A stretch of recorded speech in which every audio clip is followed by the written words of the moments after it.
नमस्कार, आप देख रहे हैं तथ्य भारत। आपके साथ मैं हूं दिव्या। सुप्रीम कोर्ट ने गुमनाम चुनावी बॉन्ड स्कीम को रद्द कर दिया है। कोर्ट ने चुनावी बॉन्ड योजना को अनुच्छेद 19(1)(a) का उल्लंघन और असंवैधानिक माना है। इसके साथ ही सुप्रीम कोर्ट ने चुनावी बॉन्ड योजना को रद्द कर दिया है। सुप्रीम कोर्ट का कहना है कि चुनावी बॉन्ड योजना को असंवैधानिक करार देते हुए इसे रद्द करना होगा।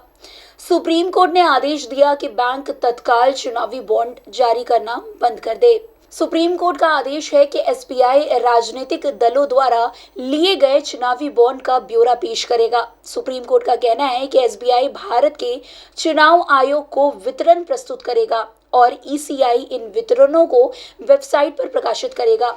कोर्ट ने कहा है कि चंदे की जानकारी ना देना असंवैधानिक है। इसके साथ ही ये सूचना के अधिकार का उल्लंघन भी है।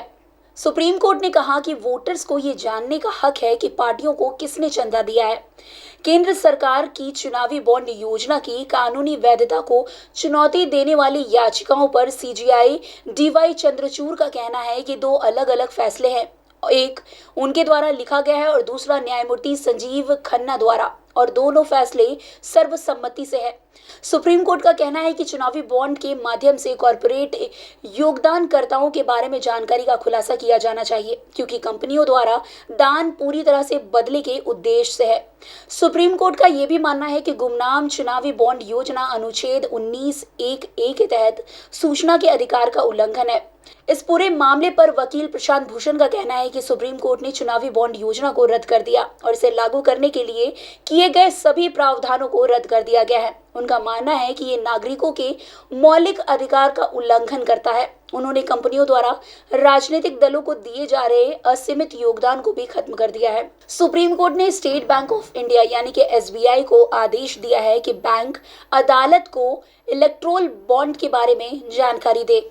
एसबीआई चुनावी बॉन्ड जारी करना तुरंत रोके। कोर्ट ने यह भी कहा है कि राजनीतिक दल बताए कि चुनावी बॉन्ड से उन्हें कितना पैसा मिला। कोर्ट ने एसबीआई से 6 मार्च तक सभी वितरण जमा करने का निर्देश दिया है। 15 दिन के भीतर सभी इलेक्टोरल बॉन्ड राजनीतिक दलों द्वारा खरीदारों को वापस कर दिया जाएगा। अब आप सोच रहे होंगे कि आखिर चुनावी बॉन्ड स्कीम है क्या? तो आपको बता दें कि केंद्र सरकार ने 2 जनवरी 2018 से इस योजना को लागू किया था।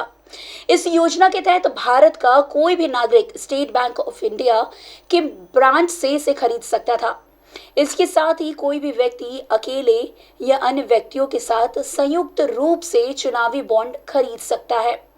जन प्रतिनिधित्व अधिनियम 1951 की धारा 29(a) के तहत पंजीकृत ऐसे राजनीतिक दल चुनावी बॉन्ड के पात्र हैं। शर्त बस यही है कि उन्हें लोकसभा या विधानसभा के पिछले चुनाव में कम से कम 1% वोट मिले हो। चुनावी बॉन्ड को किसी पात्र राजनीतिक दल द्वारा केवल अधिकृत बैंक के खाते के माध्यम से भुनाया जाएगा। एसबीआई इन बॉन्ड को 1,000, 10,000, 1 लाख, 10 लाख और 1 करोड़ रुपए के समान बेचता है। इसके साथ ही दानकर्ता दान की राशि पर 100% आयकर की छूट पाता है। इसके साथ ही इस नियम में राजनीतिक दलों को इस बात से छूट दी गई थी कि वे दानकर्ता के नाम और पहचान को गुप्त रख सकते हैं। इसके साथ ही जिस भी दल को ये बॉन्ड मिले होते हैं, उन्हें वह एक तय समय के अंदर कैश करना होता है। वैसे चुनावी बॉन्ड के कानूनी रूप में आने के बाद से इसका विरोध शुरू हो गया था। कांग्रेस पार्टी समेत कई अन्य गैर सरकारी संगठनों ने इसके खिलाफ सुप्रीम कोर्ट में याचिका दाखिल की थी।